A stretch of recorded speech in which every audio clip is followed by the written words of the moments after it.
A few years ago, I found myself in a path which was really destructing my life. I drank on a daily basis, every day after work. I work hard, play hard. You know, that's the big thing that everybody wants to say, but when I was playing hard, I was destroying my family. He was really negative. He would get mad out of nowhere, and so he was someone that we just didn't want to be around. Everything was for my family, but I wasn't there for them at all. I could see it with my kids. My son started to fail classes that he was really good at.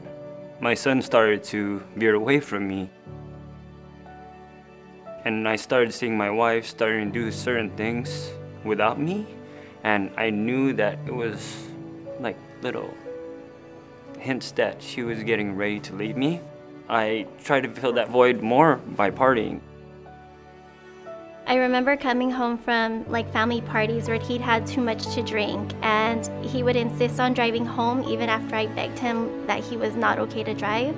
And I just remember telling my kids, like, you guys just be quiet, don't say anything to Daddy because he's so upset right now. So you just gotta be quiet until we make it home. And then when we would get home, we would just let Bryan like pass out, and then we felt safe. At that point in my life, I didn't know I was really hurting people I really loved. I was focused on having fun.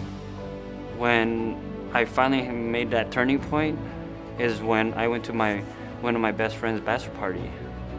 We were partying it up, I was doing my thing, and my wife calls me and says, "It's over. Once you get back home, pack all your stuff and get out of my house."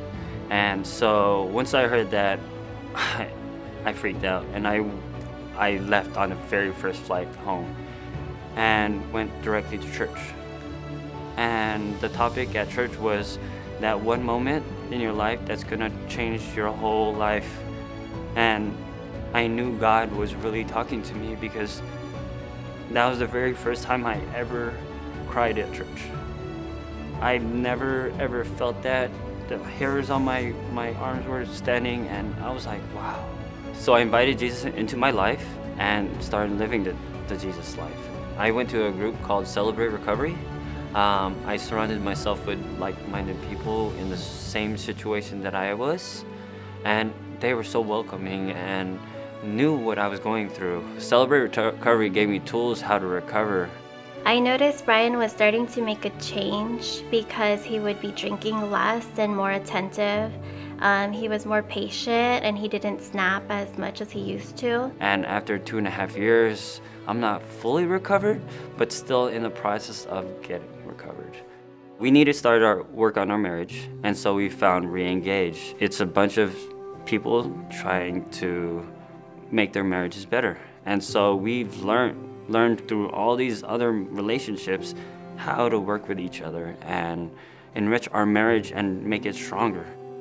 Now life is so much better. Like, we have an open communication. We love going to church. Our kids love going to church. It's amazing the kind of levels of conversations that you can have with people who are of faith. And we started to pray with each other, actually created a really strong bond between each other because we never ever dated. My family feels safe with me, and it feels great that they feel safe with me. Once I found God, it was the right way. We've seen a lot of growth within our relationship, within each other, and within Jesus.